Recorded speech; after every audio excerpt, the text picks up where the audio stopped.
نحمده ونصلي على رسوله الكريم أما بعد فأعوذ بالله من الشيطان الرجيم بسم الله الرحمن الرحيم سبحان الذي أسرى بعبده ليلا من المسجد الحرام إلى المسجد الأقصى صدق الله العظيم.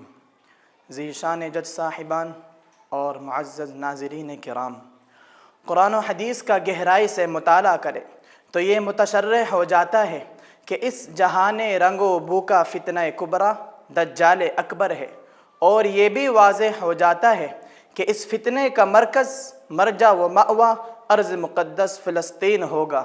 دجال اکبر کا ظہور بھی وہیں ہوگا اور ناپید بھی اسی ارض مقدس میں ہوگا. حضرات، ارض مقدس فلسطین سے مسلمانوں کا کیا تعلق اور کیا نسبت ہے؟ وہ یوں ہی نہیں بلکہ ان کا اسلامی ورثہ، ان کا کلچر اور ان لوگوں کی اسلامی روایات کا ایک بہت بڑا ذخیرہ اس سے وابستہ ہے. جی ہاں، وہ صرف زمین کا ایک ٹکڑا اور ایک حصہ ہی نہیں بلکہ وہ مسلمانوں کا قبلہ اول ہے. وہاں کا چپا چپا خدا کی برکتوں، نوازشوں اور عنایتوں سے معمور و مزین ہے. وہاں کی خاک کا ذرہ ذرہ، درختوں کا پتا پتا انبیاء سابقین، صادقین، عارفین کے دیدار سے مشرف ہو چکا ہے. مگر آج جب ہم دیکھتے ہیں تو ہماری روح کانپ جاتی ہے. زبانیں ہیں کہ منہ کو آنے لگتی ہے، زبان میں کہاں اس کا یارا کہ وہ اس کو بیاں کر سکے. وہاں ہر طرف آگ و خون، تباہی اور بربادی کے مناظر نظر آتے ہیں. گولوں، بموں، روکٹوں، ٹینکوں اور اپاجی ہیلی کاپٹروں سے ننھے ننھے معصوم اور بے زبان بچوں پر، ماؤں بہنوں اور بیٹیوں پر آگ کے شعلے برسائے جا رہے ہیں.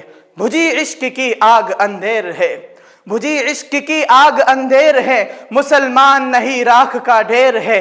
جی ہاں حضرات، جس فضا میں وہ سانس لے رہے ہیں، نہ ان کے پاس پہننے کے لیے کوئی لباس ہے، نہ پینے کے لیے پانی، کھانا تو کجا، ان کے درد و زخم کا مرہم کوئی نہیں. 57 اسلامی ممالک ہے مگر تماشا بنے ہوئے ہیں. شاعر تڑپ کر کہتا ہے، کانٹوں کی زباں بھی سوکھ گئی پیاس سے یا رب، کانٹوں کی زباں بھی سوکھ گئی ہے پیاس سے یا رب.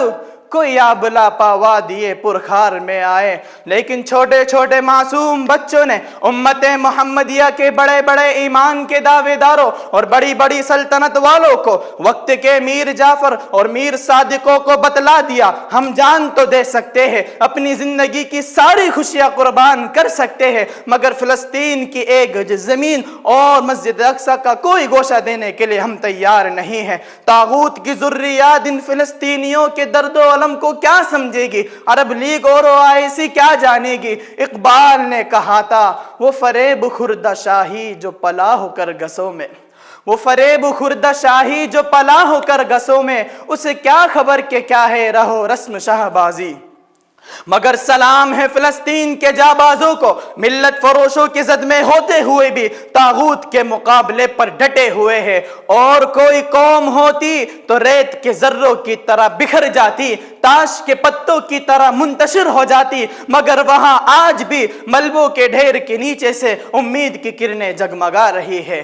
فلسطین، تیری عظمت کو سلام، تیرے عزم و استقلال کو سلام، تیری جرت و بے باکی کو سلام. تو نے دنیا کو بتلا دیا اپنے آستہ اور عقیدے کی حفاظت کس طرح کی جاتی ہے، اپنے آبائی ورثہ کی حفاظت کس طرح کی جاتی ہے.